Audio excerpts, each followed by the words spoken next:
It's the Blue Ray Show, 'cause it's the Blue Ray Show, the one and only Blue Ray Show. It talks about Blu-rays, 'cause it's the Blue Ray Show. The Blue Ray Show talks about the Blue Ray Show.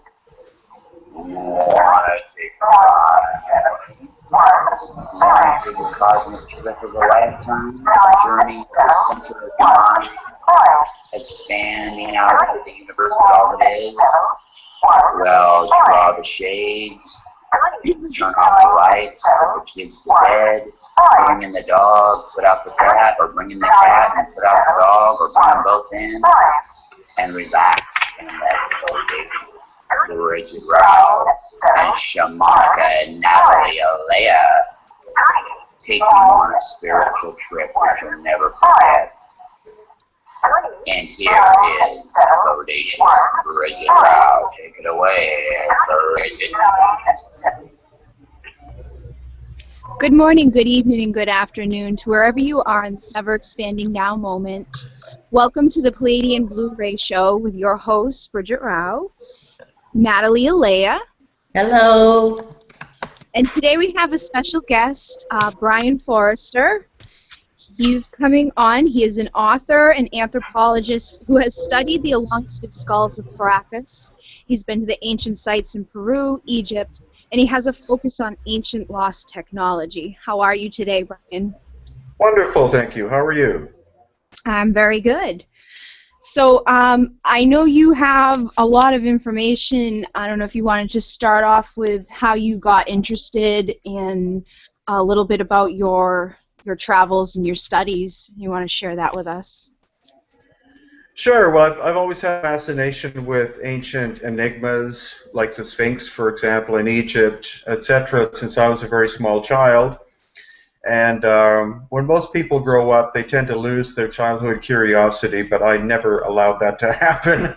So I've traveled to more than 80 countries and spent most of my life involved with indigenous people as a sculptor. I also lived in Hawaii helping to build a giant voyaging canoe. And then about 10.5 years ago, I decided to visit Peru. And ever since then, I've just been enamored by this country, its ancient mysteries, and the fact that standard archaeology does not have a satisfactory explanation as to who made some of these structures, when, why, and what their function was. That's amazing. I can't believe how all the places you've been.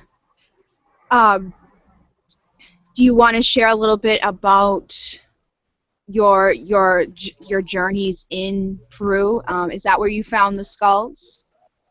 Yeah, well, the elongated skulls are interesting because they have been found on every continent except Antarctica, but it's in especially Paracas, Peru, which is 4 hours south of Lima, which is and I'm in Paracas right now, and the largest human elongated skulls in the world are from this area. They are literally conehead in shape, and so the question is, why did this people called the Paracas, why did they alter the shape of their baby skulls in this form?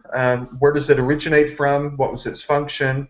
And is it possible that some of these skulls are actually natural, in that the people were born this way?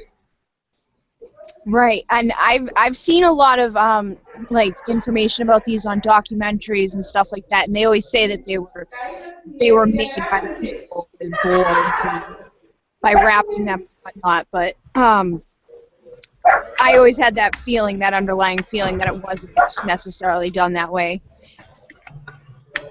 Yeah, well, actually, the vast majority are the result of head binding of some kind, but there are some which are so complex in shape that it's hard to believe that they actually are the product of a skull being bound. The archaeologists here in Peru and internationally admit, if they're honest, they will admit that they don't know where this culture came from. It just suddenly appears about 1000 BC and then disappears about 100 AD. Wow. Yeah. I thought I read, Brian, that the parietal bone was different in some of those skulls than what is like in modern humans. Yeah, that's a very good point. In all human beings, unless there's some kind of disease and bone disease involved, we all have four major bone plates. And so you have what's called the frontal bone, which is where your forehead is. Mm-hmm. And then behind that, there are two called the parietal. And so they form almost like a T shape, like the frontal in front, the parietals in behind. And so there are two sutures. One connects the frontal with the two parietals, and then another one separates the two parietal plates. Then there's a little one called the occipital bone in the back. But in some of the elongated skulls, the parietal suture line is non-existent. Yeah, and totally different. You can't get rid of that. That binding is not going to, that's a bone structure. Yeah, well, actually, in some cases, like if someone becomes elderly, then you do get calcification that happens. And so part of the suture can be absorbed, but you can't have the lack of the entire suture not being there. Many doctors and nurses have physically looked at these with me, and they simply shake their head and say, I have no idea what's going on. That's crazy. And Natalie, I know you had said, was there DNA testing done on these? There has been some initial DNA testing, but we're in the process of a major number of DNA tests now. We're required to have the Peruvian government involved because these are pre-Columbian specimens, and so technically, of course, they belong to the Peruvian government and people. So it's been 3 years of getting all of our ducks in the row, but we're very close now to having major DNA testing being done in prominent labs in the United States. That's fantastic to hear.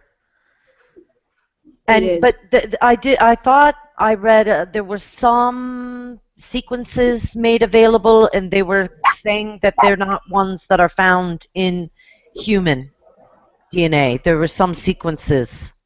Yeah, well, there was. If you may have heard of a skull called the Star Child that Lloyd Pye was caretaker of, and it's thought to possibly be alien or another form of human that died out a long time ago. And so his geneticist was able to do some testing of Paracas samples, and he was quite shocked when he got this result that there were certain segments of the DNA that didn't match anything known to be human, which had been genetically mapped so far. So he definitely wanted to conduct more testing, but unfortunately the lab where he worked, his supervisors found out what he was doing, and they were afraid that such testing would damage their reputation, so he was fired.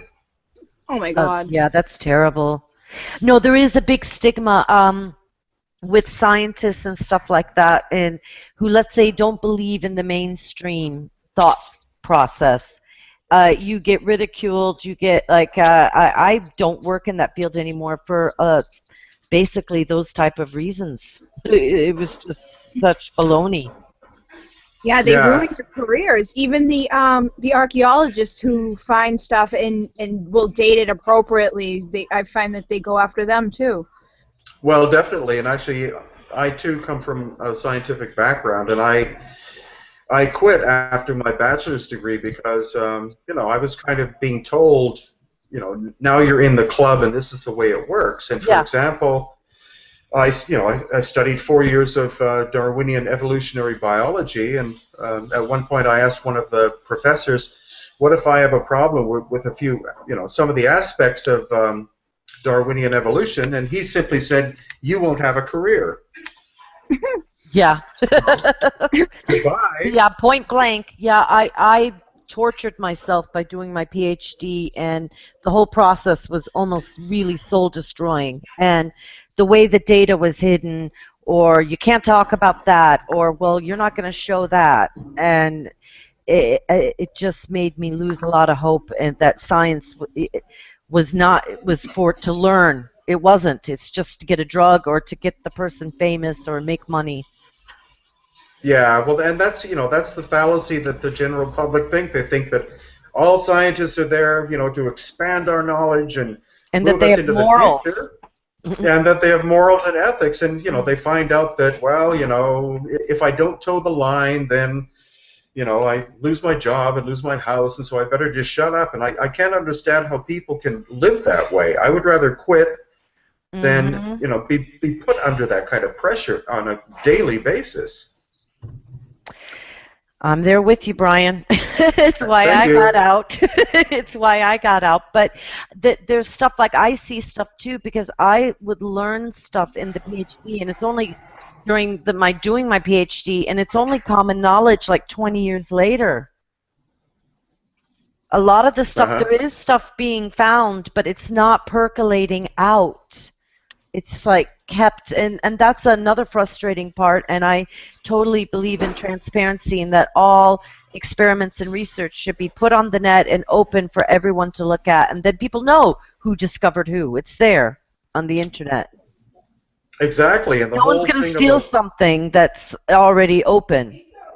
Well, and the other thing about peer review is, it's always been, well, if you make a discovery, it has to go under peer review so that your peers will be able to tell you whether or not you've found something or not. But then you find out that often they'll ignore you, or they'll, or they'll simply dismiss this information. Yeah. And therefore, we've decided to give up on the concept of peer review and release what we learned to the 7 billion people on the planet and let them decide and figure out what we're looking at. Exactly. That's fantastic. And I think a lot of people want that freedom with the internet. It goes beyond just scientific. It's like it's political now too, that people need to wake up and say, no, we all need access to this information. Exactly. It is sad the way that they do things like that. I mean, I can remember being in like elementary school and just knowing the information that they're giving to you is wrong. And that's when you're an intuitive person, you're able to pick up on that. But a lot of people aren't, so they just buy into it, and then they just go with it, and you can't get them to change their mind, or it has to be put on Fox News before they're gonna say okay. Exactly. Yeah. Or the other thing is, well, what do if I make a statement and then somebody says, yeah, but what do the PhDs in archaeology say? It's like, well, archaeology is one field. When you're looking at something like an elongated skull, you're not necessarily looking simply at an archaeological question. It's a medical question more than anything. Right. What is the oral tradition about the elongated skulls? What are some of the stories that the locals say about them?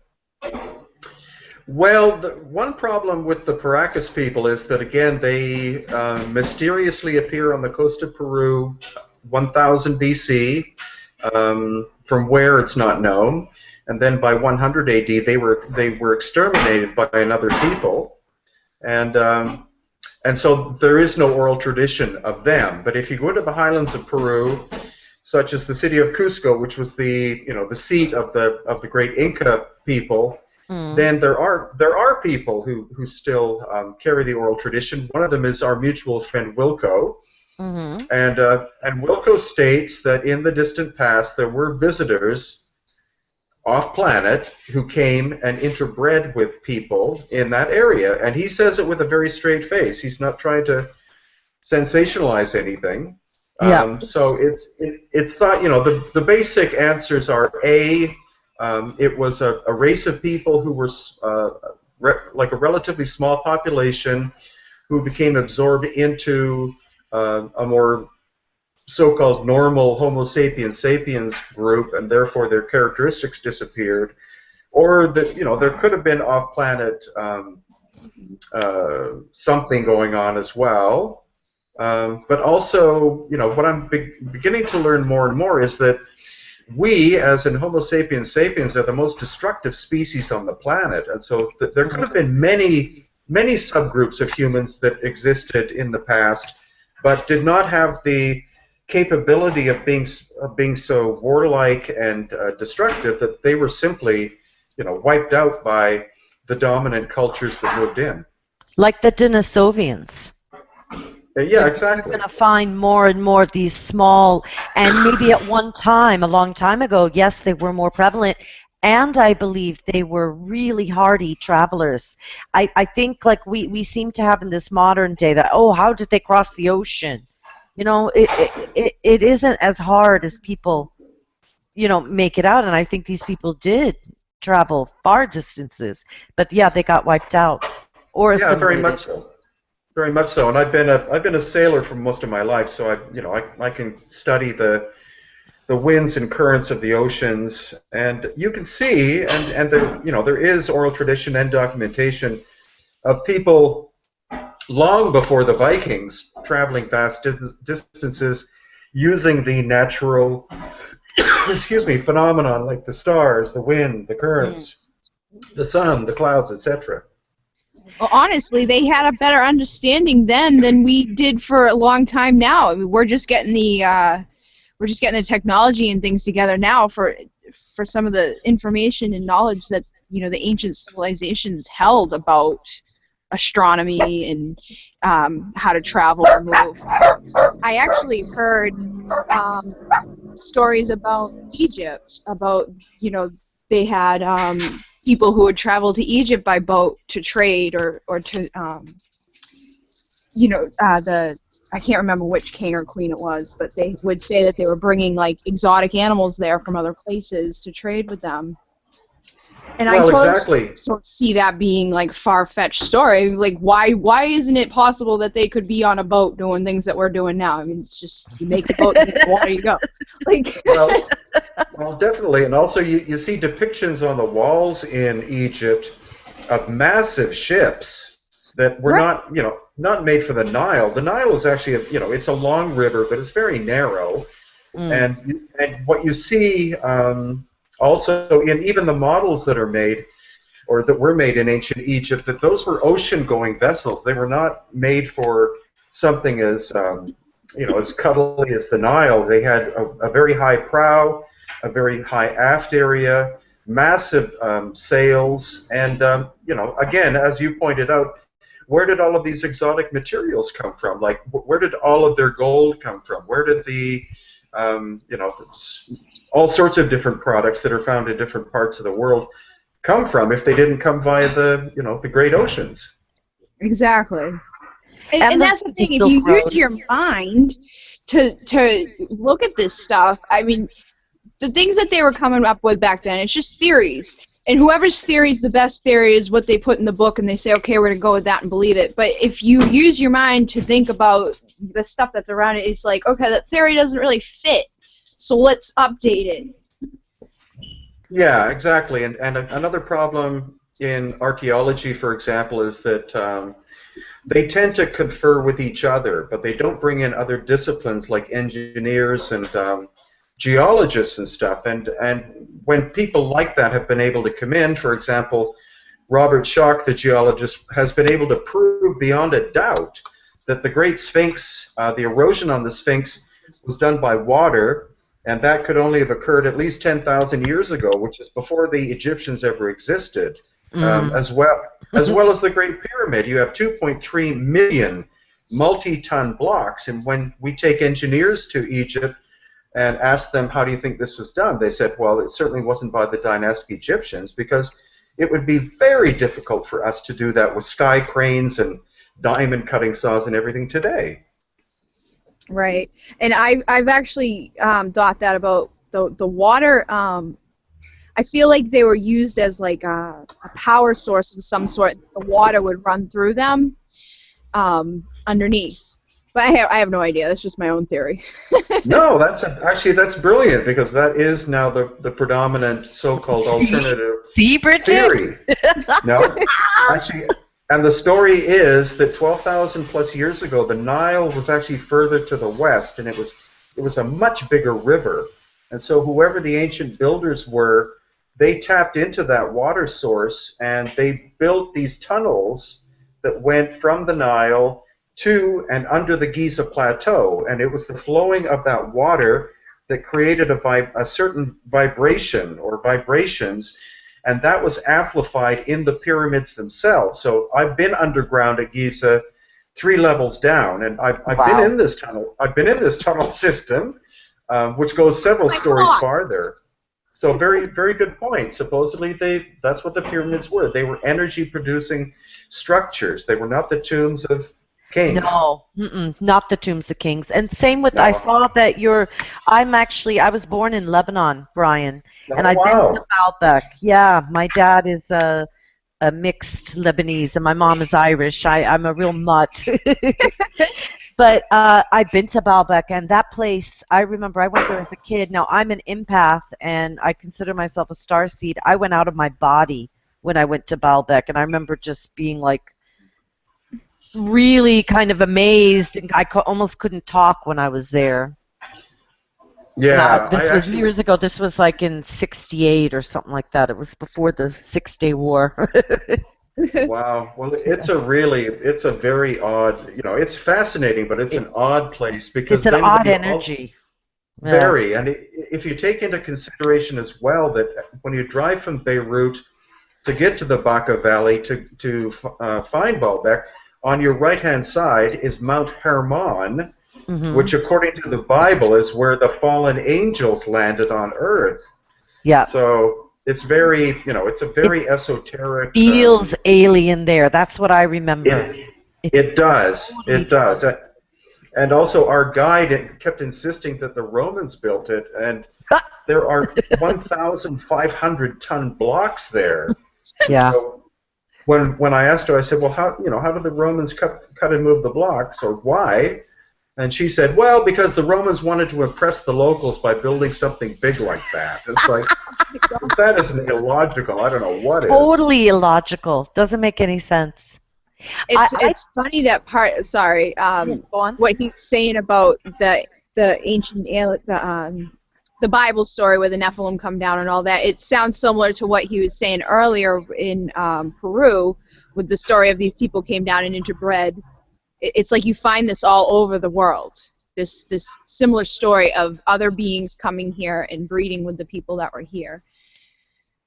Yeah, I mean, there's very little documentation or even oral tradition about who these ancient builders were in Peru, but they certainly had high technology.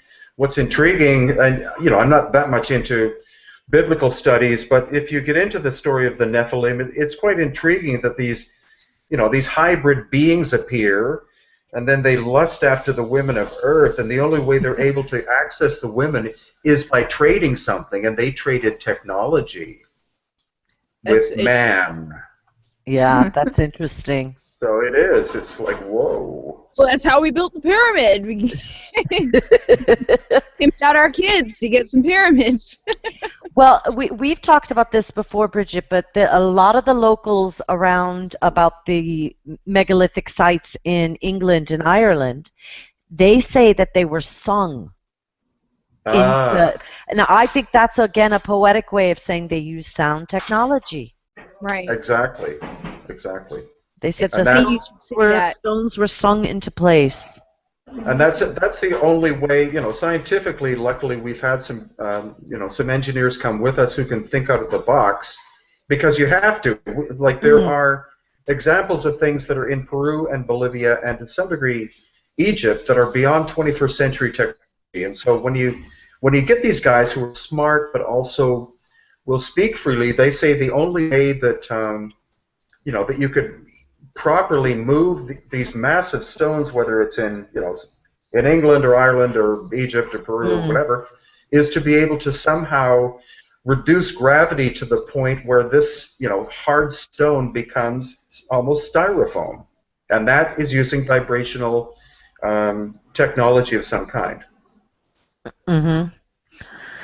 Yeah, I think I read in the, I'd like to look at the Daily Mail. I know it's a crap online newspaper, but they sometimes have good stuff in their science section. And they were saying that they're coming out with some sound technology stuff right now. So we could be on the brink of, learning that stuff. Yeah, rediscovering it. I was talking to someone yesterday who went to Egypt, and she was with somebody who their father was part of the government or something. So they got to go into the actual like chambers and things. And she said that the sound that was in there, it was just like the way it resonated in the supposed. And she even said they got to lay down in like the great chamber where there's supposedly the king was put to rest or whatever. And she's like, it's so not that. It's like you can see the difference between where they were buried and what the pyramids are. And it's like the sound resonance in there was just off the wall. She travels all over and she does belly dancing and things like that. So they had played drums in there. And she said like she felt like you felt like out of her body, like couldn't talk. It was just one of those experiences that you'll never forget. Yeah, well, also the box in the king's chamber is about the size of what it would be for a human being to, lie down or be buried in. But that might just be circumstantial. But I've been in that box, and our great guide Yusuf Awiyan, who's able to tone to the right sound to be able to make these different chambers vibrate, because each one responds to a different vibration. And when he sticks his head in the box and you're lying down in it and he hits the right tone, that vibration goes straight through your body. That's so awesome. Yeah, that's really, really cool. I'm like, I want to be that person laying in there, man. Yeah, Well, you'll have to come on tour with us in April of next year. Well, I saw in September you're going to Baalbek, and I'm thinking about it. I'd love to go back. I was actually in Lebanon in 2006, and I hadn't been there in 30-something years. But I was trying to talk my dad into going to Baalbek, but he was all kind of like, "No, we have to go see family." So it's just like we just never got to go. I know. So I'd love to go. That's the thing, when you go back to a country where you have family and relatives, you end up seeing everybody, that your time is just taken up with that. But right. Let me ask you something, Brien, because something was coming into my head when you talked about, this whole story of the pyramids and all these things being a tomb. Where did that come from? Is that the archaeologists of the time who discovered them? Is that their own, I don't want to say racism, but like that no one could have had something that was better than what they'd already done? Yeah, basically. And they will contort a story as much as possible to make it fit their agenda. So, for example, the Great Pyramid supposedly was built by Khufu, the pharaoh, and the evidence they have for that is that they found a statue which they believe was him, but they don't know, upside down in a pit. And that's the information they have. Yeah. It's like, well, that's very not slim. Very. And also, as has already been explained, the Egyptians didn't have the capability to do that work because we maybe don't have it now, and it doesn't matter how many so-called slaves you had, and they couldn't be slaves because they all had to be master masons. And it's also been predicted that or calculated, that if the Great Pyramid was built in 25 years, which is, most accounts say it was, each one of the 2.3 million blocks of limestone would have to be quarried, moved, shaped, and put into place every 2 minutes. Wow. And we can't do that. No. Yeah, I've seen those I've watched a couple of documentaries on the building of the pyramid, and even just the preciseness of how they've been cut and all that. It just does not make sense, the story that they've given.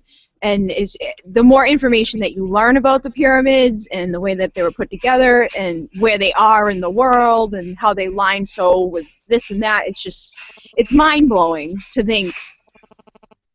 There's just I can't think of a reason or how they were made. I'm just at loss.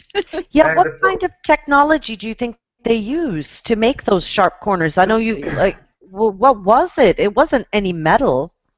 Well, actually, in Peru and Bolivia, it's different than in Egypt. So, some people say, well, it was a great worldwide civilization, from Atlantis that did this. And it's like, well, no, actually, the technology that we see in Egypt, on some levels, we understand because we have, technology like that, but not on the scale that they had thousands of years ago. For example, we found definite evidence that they had circular saws that were able to cut through basalt, and these saws were 20 feet in diameter and less than a quarter of an inch thick. And we don't have that technology because something 20 feet in diameter made out of hardened steel would wobble because that's very thin. Another example is we found a lot of evidence of drill holes where, because you can see the spiral of the cutter as it's going into the stone, these are like tube drills. It's like a hollow drill. Those things were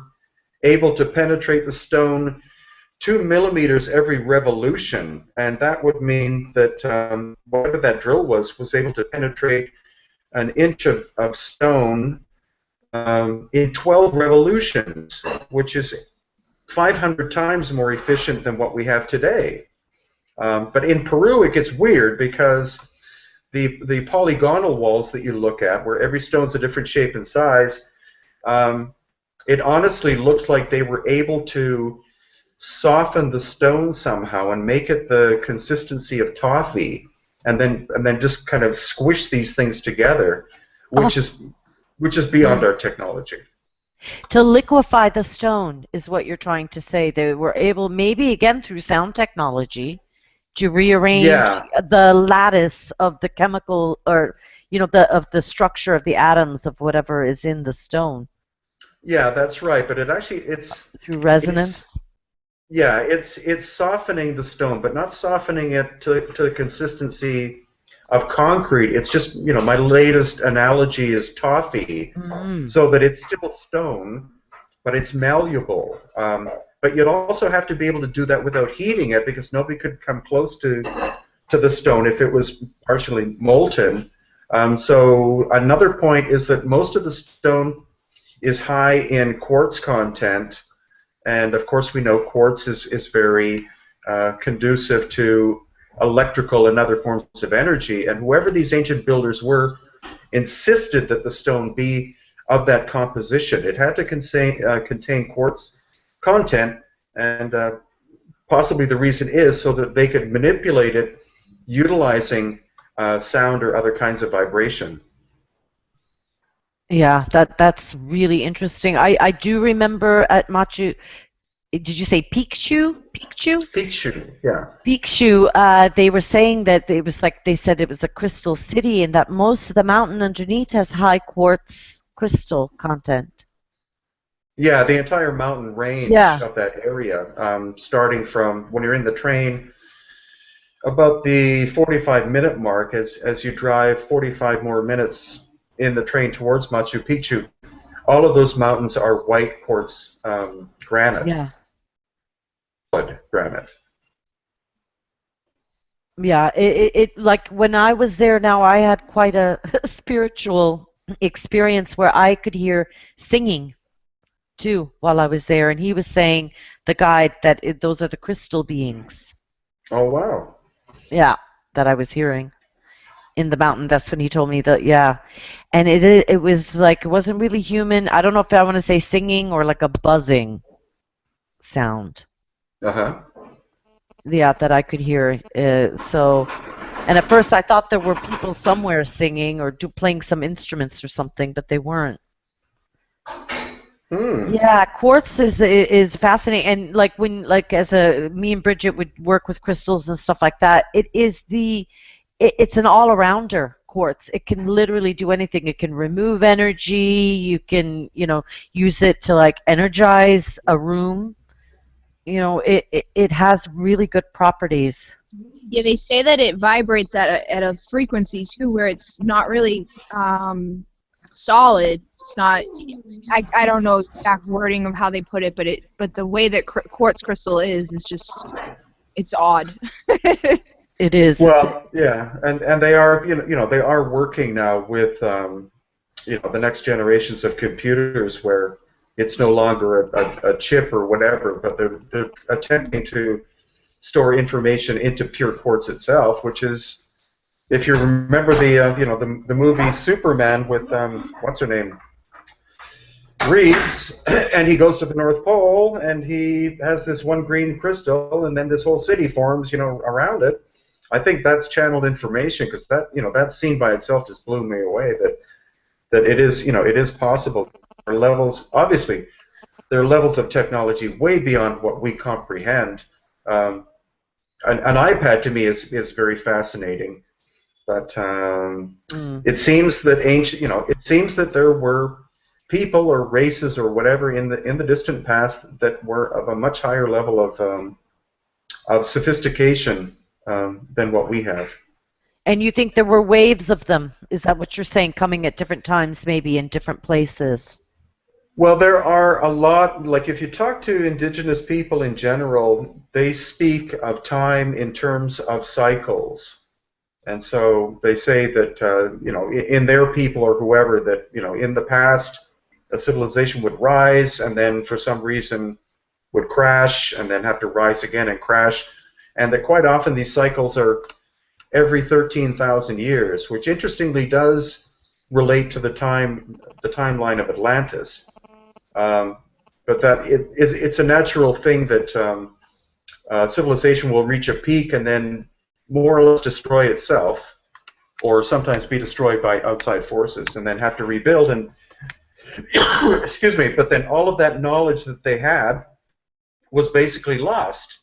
And so we do have the solid evidence in terms of the stone, because again, some of these things are beyond 21st century technology, so we have direct evidence of higher levels of sophistication in the past, thankfully, that we have the megalithic works remaining. How old do you think, how old is some of the stuff that you've looked at? Let's say, how old do you think it is, and how old is the general archaeological perspective? Have they dated some of the sites like Puma Punka? Puma Punka. Well, basically, Punku is thought to have been constructed approximately 2,000 years ago. But their excavations have only gone down superficially. They haven't gone down deeper, because it's likely that Puma Punka was hammered by a massive cataclysm. And then Machu Picchu itself is believed to be 500 years old, but they have absolutely zero evidence of who built it, because it was a secret city. So they have no evidence whatsoever that it's that age. But we do have expanding knowledge of this galactic event that happened about 12,000 years ago that hammered this planet and actually knocked it from being perfectly vertical to its present 23.5 degrees. That's also when the last ice age ended, and the ending of the ice age was not a gradual process. People such as Dr. Robert Schoch believes that the end of the ice age and the rising of global sea levels by more than 300 feet or 100 meters could have taken place in less than 2 weeks. Oh, so wow! I never heard that. Wow. Yeah, and but that's scientifically backed now. And so stories of continents sinking and islands sinking, etc., could very well have been that the sea level rose so fast that sophisticated civilizations living near a coastline would have been wiped out almost instantaneously. And that's where I believe that's where our Atlantis comes from. It was a real thing. Yeah. But the continent didn't sink. The water rose, and it rose so quickly that there were few able to escape, and those that did carry, the remnants of our ancient knowledge.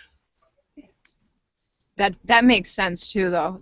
To have scientific evidence backing it up is pretty awesome,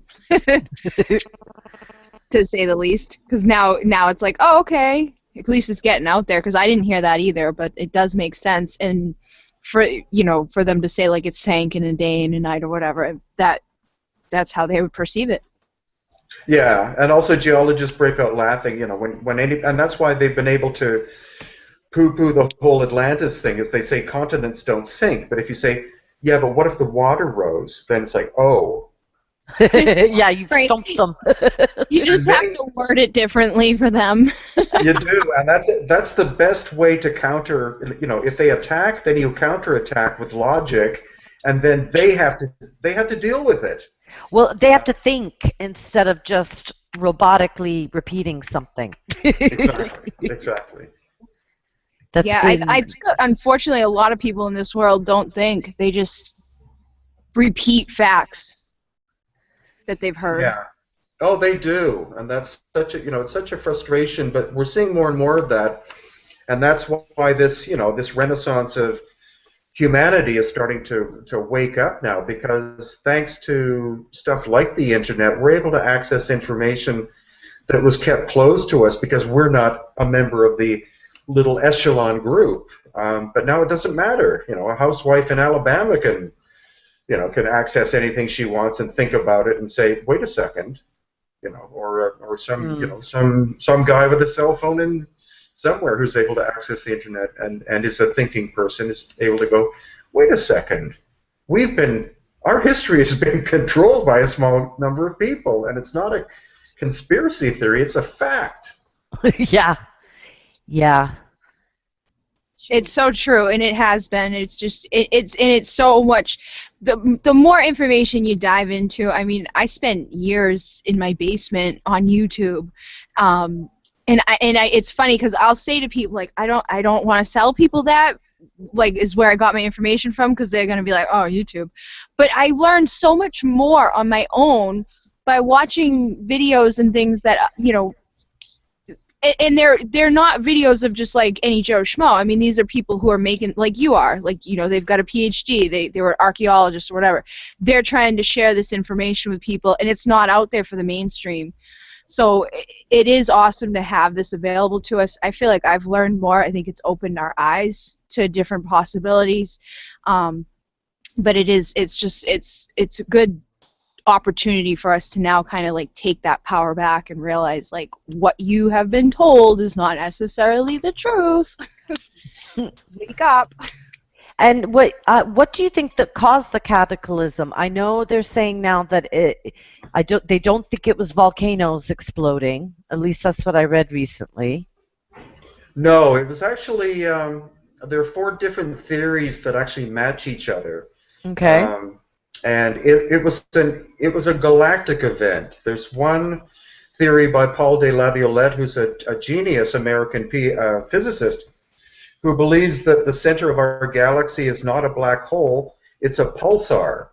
And so every half precessional cycle, or 13,000 years, it has this natural eruption that it does of emitting energy. And so that traveled across the galactic plane and disturbed all sorts of things. It dragged comets into our system.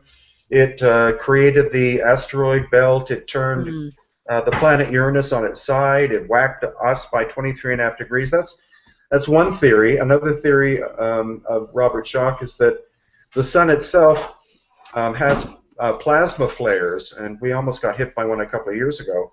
And so his belief is that the same time frame, about 12,000 years ago, there was a massive flare that struck the Earth, or actually struck the atmosphere, causing almost instantaneous vaporization of parts of the North and South Pole, which caused supersaturation of the atmosphere, which caused it to rain for 40 days or 40 nights. Yeah, exactly, a deluge, and that's what caused the oceans to rise. And there are also oral traditions about that. Another one is that a meteor or a comet either came close by or hit the Earth, but all of those could be the same event. It was like a major disturbance from outside our solar system that impacted our solar system. I saw a video a couple weeks ago about that, and they were saying that there's a crater in the ocean by Madagascar where they feel like something big hit there and caused a cataclysm. I don't know if you guys... And also, yeah, there's that. They've also found what are called nanodiamonds in parts of Canada, which can only be created by an impact from something from outer space. Also, it's possible that Hudson's Bay may have been created by a massive strike. That may have been millions of years ago, but there is definite evidence of impacts massively damaging this planet. I have a question for you, Brien. Do you think that humanity is millions of years old? That we've been here, living and dying, cycling for millions of years? Well, again, I spent 4 years studying Darwinian evolution, and I see a lot of fractures in that. So I'm personally not of the belief that life started as a green mold somewhere in the ocean, and then all these amazing animals and plants evolved out of that over time. I personally see. I don't believe it either. Or the fact that we went from one cell to multicellular only once, so many billions of years ago. That, to me, I just don't get why people think. They say, oh, it only happened once because it just, And it's like, I don't know. We're special. But go on, but also, I see that we are a very odd species in that everything else seems to work with everything else. And we have this amazing ability to get over curious and do incredibly stupid things. So to be honest, I'm developing more of a belief that on some level we are some kind of experiment, and that not 100% of our DNA necessarily comes from this planet. I think we may have been seeded by different intelligent sources over the course of time, and that that's what makes us different. I mean, we have this. Everything else, every other species has an attachment to this planet, but we have this curious thing about, well, gee, what's out there, and what's over here, and what's under there, and what happens if we build an atomic bomb and test it out? And oops. Yeah, that was a mistake. We're not very harmonious, whereas everything else is. Right. Yeah. We mess way too much, and that does fit in with some of the Pleiadian teachings, where it's kind of like a living library here of different species and stuff. That it's almost like an experiment, and we're part of that experiment. I mean, if they seeded us, it would be obvious that we would have that tendency to want to go experiment too. Let's make them in like us, our own image. We're going to have the tendency to be like those who sent us or did whatever they did. Yeah, and also, why are the Pleiades in so many oral traditions? If you look at the night sky, it's this little tiny cluster. It's not impressive looking, but no, it's not. No matter where you go on the planet, including with the Inca, there are oral traditions from the Inca about being seeded from the Pleiades in Hawaii. That's where Viracocha came from, was the Pleiades. It could, that could be. Actually, I'm just starting to write a book now about Viracocha, so I'll dig deeper into that. But of any star system, why that one? So it's very intriguing. It is. I say that when I do guided meditations, and in the beginning when I'm talking to people who aren't familiar, I'm like, you can go back, and they're everywhere. There's stories about people connecting with beings from there, there's just they're pictured in their artwork. It's even the Sumerian tablets have it, and you're right, it's so small. It's like a lot of people don't even know where it is. So you got to kind of like search for it in the sky. If anything, you'd be thinking like Orion was the one that would be put everywhere. Yeah, and also of course scientists will say, well, the Pleiades aren't actually it's not a star system. And you go, I know, but if somebody came from somewhere else, your first question would be, where do you come from? And they would point, and say, there, see that little cluster? That's where we come from. And why are there so many stories too about the 7 sisters when you can only visually see 6? That obviously means that there's that there's some kind of truth going on. Right. My friend, I asked her to take pictures of of the Pleiades for me, and she zoomed in, and she was able to, I was like, oh my god, it didn't even look like the Pleiades to me. I was like, what is that? Where did they get that from? There's so many stars up there, and it was so beautiful. But everybody I talk to with a connection to this stuff, they'll say when they look at that area of the sky, they feel, you know, almost like a resonance inside where it just, they connect to it. It's like you either got it or you don't got it. Yeah. The Australians, the Aborigines, are also it's very prominent, the Pleiades, I think, in Australia and New Zealand, in their culture. Oh yeah, actually, there's an old great Hawaiian teacher that I had, who quite frankly stated, he said, our people come from the Pleiades on one level, but also Sirius, and that's why the Hawaiian name of the Pleiades is Makali'i, which means the little eyes, or the eyes in heaven, as in looking down. Well, just for your Viracocha, they say, at least this is what I read, that it was the 7 eyes of Viracocha, is what. Yeah.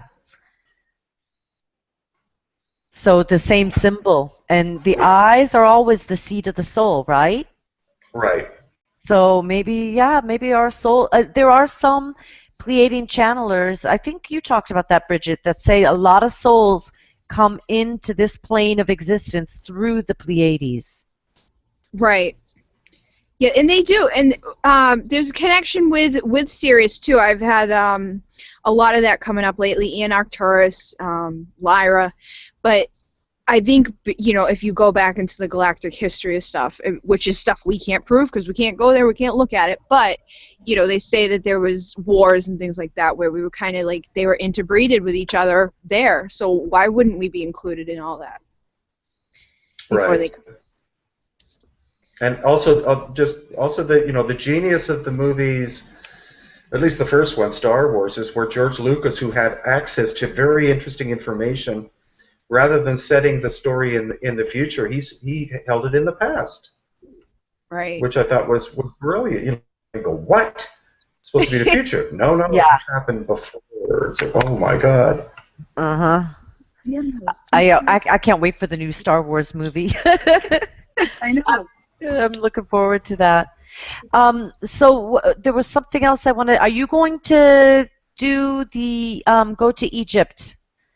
With the next, you do the hidden. Talk about your Hidden Inca Tours, Brien. Give a shout out to that too. Sure. Well, yeah, my website is www.hiddenincatours.com, and we do. It's not a full-time thing because we like to do everything in a quality way, and so we do tours in Peru and Bolivia. We have one in Mexico coming up in February, looking at the ancient sites there. And then April, we have our 4th annual Lost Ancient High Technology of Egypt tour, April 18th to 30th. And then we have our major Lost Ancient High Technology tour of Peru and Bolivia in July of 2016. Oh, Bridget, I tell you. We gotta go. We gotta go. I gotta start making some money. So, Brien, so do you know the story of the Quilleriti, the Apu, Asangate? Uh-huh. So that they say he was blonde and blue-eyed, which is always what the Pleiadians seem to appear as. Yeah, and also, of course, you have actually the book I'm writing is about Quetzalcoatl, Kukulkan, and Viracocha. And in many of the oral traditions, some have been corrupted by the Catholic Church because they want to throw Jesus in there instead. But a lot of the traditions talk about a lighter, not a white-skinned man, but a lighter-skinned man who was tall and carried great knowledge, who educated the people. Yeah. And also they've seen there have been stories of a little boy being seen too. It's up in the mountains. Funny. Yeah, a little boy, blonde boy. He's been, sometimes the shepherds or different people up in the mountains have talked about him, and they always then, for them, they're experiencing, let's say, the spirit of the mountain, the Apu. Ah. like manifesting as a little boy. It's funny you say that. Every time I talk to a medium, they ask me who the little blonde boy who's with me, and I'm like, I don't know. But every time I talk to you, we have more of this information come out for me. I'm always like, hi. I think it's a Pleiadian connection, and I don't know why it's blonde. I don't think, but that's what they claim, that they see blonde, blue-eyed little boy. Mm-hmm. That's awesome. And it's a manifestation, I guess, in a way, a spirit manifestation of this. The Apu. I guess the spirit came down. The person came down there in Asangate from the Pleiades, started their people, and you also, there's I think it's mixing stories, because you also hear that he also resides in the mountain, or the spirit of the mountain of the Apu is him. Right. So he's somehow integrated with the mountain. Is what I think. He's just everywhere. They just throw him in. I find it funny when you do when I do meditations and stuff like that. I don't give anybody a preconceived notion of what to expect, especially people who have never done it before. And I find that afterwards, everybody has a very, very similar experience or seeing the same thing. And if they don't see a light body, they see a blonde person, white skin. And I think that's just how we're interpreting that frequency of vibration in a comfortable way for ourselves. We all have our own idea of how to see red or how to see black, and who knows if I see red the same way you see red, but people are describing what they're seeing in a way that makes sense in energy and frequency. Is how I kind of perceive what's happening with this global, they're blonde and blue-eyed, Yeah, I don't think it's a racist thing. It's No. No. Mm-mm. No. It's just energy and frequency. I agree with you. Yeah, and people use that too much. I mean, can we please get over the Second World War now and this, this war on people who happen to look a certain way? I mean, I've had... you chose to be that way. You didn't. Yeah, well, exactly. And they could be interdimensional. They could be, there could have been races of people who looked like that on what are now sunken islands or continents, whose descendants arrived in other parts of the world, etc. So our history is far more fascinating than what, the boring days of high school lead us to believe. Right? If they told us the freaking truth, I would have wanted to stay and do more. Yeah. I really didn't. I didn't enjoy school at all because I felt like it was just all bullshit. And the more I find out, I'm like, yeah, it pretty much was. And then they test you on it, and they want to test our kids on it. Yeah. How did you remember the lie well? Yeah. Then repeat it. I know. Share this with others. So is there anything else you wanted to talk about, Brien? About the ancient technology or something? Or actually, I'd like to be invited back at some point so we can say more. It's just I think the one thing people have a great difficulty with is they can't, in general, comprehend that there could have been people in the past who have or who had technology greater than ours, and we're seeing definite indications because we see the evidence in the stone cutting and manipulation, and we know that this work was done a very, very long time ago. Right, I say that all the time. I'm like, how did we go from building pyramids and all these great structures to thinking the world was flat? Obviously something was going on back then where somebody had a brain and, did something right. They knew that it wasn't flat. I mean, come on.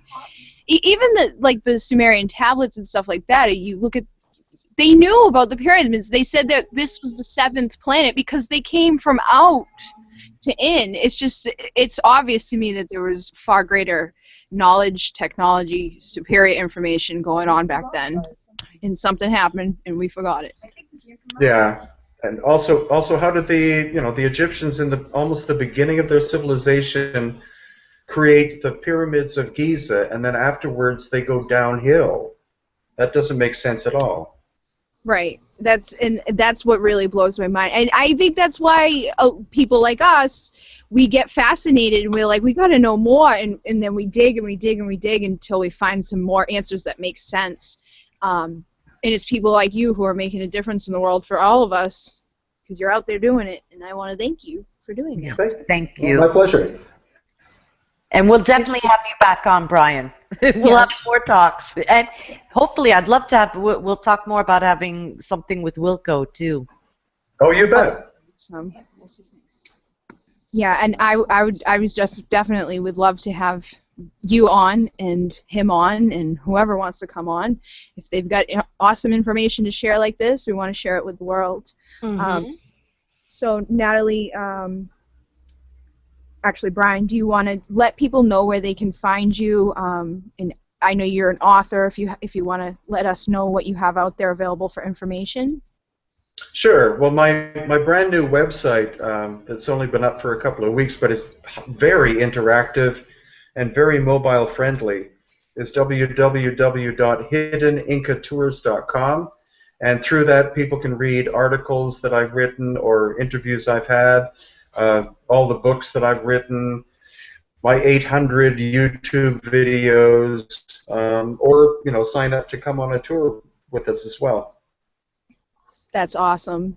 And are you on Facebook? Oh, you bet. Okay. All right. Natalie, do you want to let everybody know where we can find you? Yep, thank you. You can find me on Facebook. Starseed Shaman is my page. And my website is alayahealingservices.com. And I'm on Twitter, Alaya Healing.